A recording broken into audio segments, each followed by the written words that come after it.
नमस्कार दोस्तों, आज हम बात करेंगे श्रावण शुक्ल पक्ष एकादशी की, जिसे पुत्रदा एकादशी भी कहते हैं। ये एकादशी बहुत ही खास है। आइए जानते हैं इस एकादशी के बारे में सरल और दिलचस्प कथा के माध्यम से, और कथा के अंत में जानेंगे इस कहानी का मतलब भी आज के समय के हिसाब से क्या हो सकता है। एकादशी के महात्म्य का आनंद लेते हुए धनुर्धर अर्जुन ने कहा, हे प्रभु, ये कल्याणकारी और महापुण्यदायी कथाएं सुनकर मेरे आनंद की सीमा नहीं है और मेरी जिज्ञासा और बढ़ती जा रही है। हे कमल नयन, अब आप मुझे श्रावण माह के शुक्ल पक्ष की एकादशी की कथा सुनाने की कृपा करें। इस एकादशी का क्या नाम है तथा इसके व्रत का क्या विधान है और इसमें किस देवता का पूजन किया जाता है और इसका व्रत करने से किस फल की प्राप्ति होती है। श्री कृष्ण ने कहा, हे धनुर्धर, श्रावण माह के शुक्ल पक्ष की एकादशी की कथा के श्रवण मात्र से ही अनंत यज्ञों का फल मिल जाता है। हे पार्थ, द्वापर युग के आरंभ में ही महिष्मती नाम की एक नगरी थी। उस नगरी महाजीत नाम का एक राजा राज्य करता था। वे पुत्रहीन था, इसलिए वह सदा दुखी रहता था। उसे वह राज्य, सुख और वैभव सभी कुछ बड़ा ही कष्टदायक प्रतीत होता था। राजा ने पुत्र प्राप्ति के बहुत उपाय किए, किंतु उसका हर उपाय निष्फल रहा।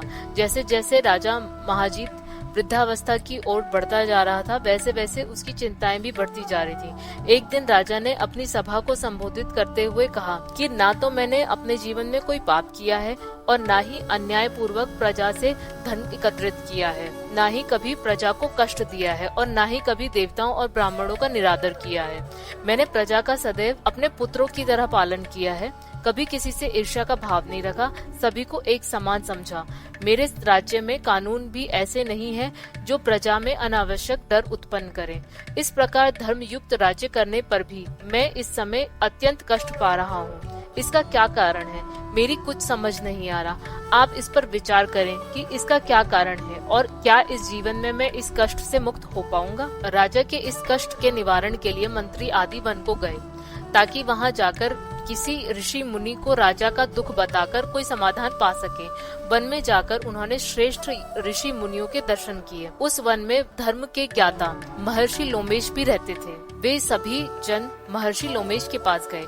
उन सब ने महर्षि लोमेश को दंडवत प्रणाम किया और उनके सम्मुख जाकर बैठ गए। महर्षि के दर्शन से सभी को बड़ी प्रसन्नता हुई और सबने महर्षि लोमेश से प्रार्थना की, हे देव, हमारे अहोभाग्य है कि हमें आपके दर्शनों का सौभाग्य प्राप्त हुआ है।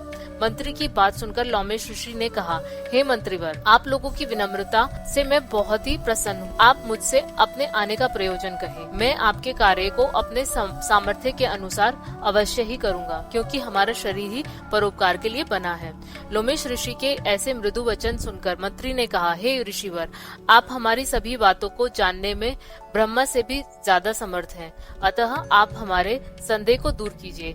महिष्मती नामक नगरी के हमारे महाराज महाजीत बड़े ही धर्मात्मा हैं। वे प्रजा का पुत्र की तरह धर्मोनुसार पालन करते हैं, किंतु फिर भी वे पुत्रहीन हैं। हे महामुनि, इससे वह अत्यंत दुखी रहते हैं। हम लोग उनकी प्रजा हैं, हम भी उनके दुखों से दुखी हो रहे हैं। हमें उनके पुत्रहीन होने का अभी तक कारण ज्ञात नहीं हुआ है, इसलिए हम आपके पास आए हैं। अब आपके दर्शन करके हमको पूर्ण विश्वास है कि हमारा दुख अवश्य ही दूर हो जाएगा, क्योंकि महान पुरुषों के दर्शन मात्र से ही प्रत्येक कार्य की सिद्धि हो जाती है। अतः आप हमें बताने की कृपा करें कि किस विधान से हमारे महाराज पुत्रवान हो सकते हैं। हे ऋषिवर, यह आपका हम पर वे हमारे राज्य की प्रजा पर बड़ा ही उपकार होगा। ऐसी करुण प्रार्थना सुनकर लोमेश ऋषि ने नेत्र बंद करके राजा के पूर्व जन्मों पर विचार करना शुरू कर दिया। कुछ पलों के बाद उन्होंने विचार करके कहा, हे भद्रजनों, ये राजा को पिछले जन्मों के कर्म का फल प्राप्त हो रहा है, जिसके कारण उन्हें संतान नहीं हो रही है। एक बार ज्येष्ठ माह के शुक्ल पक्ष की एकादशी के दिन की बात है। वे 2 दिन से भूखे थे। दोपहर के समय एक जलाशय पर वो जल पीने गए। उस स्थान पर उस समय ब्याही हुई एक गाय भी जल पी रही थी। राजा ने उसको प्यासी ही भगा दिया और स्वयं जल पीने लगे। हे श्रेष्ठ पुरुषों, इसीलिए राजा को ये कष्ट भोगने पड़ रहे हैं। ये जानकर सभी सभासद प्रार्थना करने लगे, हे ऋषि श्रेष्ठ, शास्त्रों में ऐसा लिखा है कि पुण्य से पाप नष्ट हो जाते हैं, अतः कृपा करके हमें ऐसा कोई उपाय बतलाइए जिससे हमारे राजा के पूर्व जन्म का पाप नष्ट हो जाए और उन्हें पुत्र रत्न की प्राप्ति हो। सभासदों की प्रार्थना सुनकर लोमेश मुनि ने कहा, हे श्रेष्ठ पुरुषों, यदि तुम सब श्रावण माह के शुक्ल पक्ष की पुत्रदा एकादशी का व्रत और रात्रि जागरण करो और उस व्रत का राजा के निमित्त कर दो तो तुम्हारे राजा के यहाँ पुत्र होगा, राजा के सभी कष्टों का नाश हो जाएगा। इस उपाय को जानकर मंत्री सहित सभी महर्षियों ने कोटि कोटि धन्यवाद किया तथा उनका आशीर्वाद लेकर अपने राज्य में लौट गए।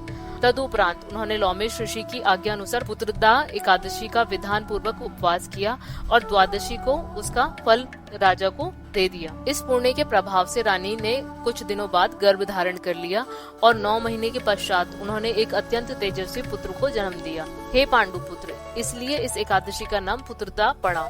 पुत्र की इच्छा रखने वाले मनुष्य को विधान पूर्वक श्रावण माह के शुक्ल पक्ष की एकादशी का व्रत करना चाहिए। इस व्रत के प्रभाव से इस लोक में सुख और परलोक में स्वर्ग की प्राप्ति होती है। इस कथा से हमें कई महत्वपूर्ण शिक्षाएं और जीवन के गहरे अर्थ सीखने को मिलते हैं। आइए इसे विस्तार से समझते हैं। सबसे पहले तो हमें यही सीखने को मिलता है कि हमें हमेशा अपने कर्मों पर ध्यान देना चाहिए और भूलकर भी कोई गलत काम नहीं करना चाहिए, क्योंकि कर्मों का फल हमें हमेशा भुगतना पड़ता है, चाहे वो अच्छे हों और चाहे वो बुरे हों। इसलिए हमें कोई भी कर्म करने से पहले ध्यान देना चाहिए कि क्या हम ये सही कर्म कर रहे हैं।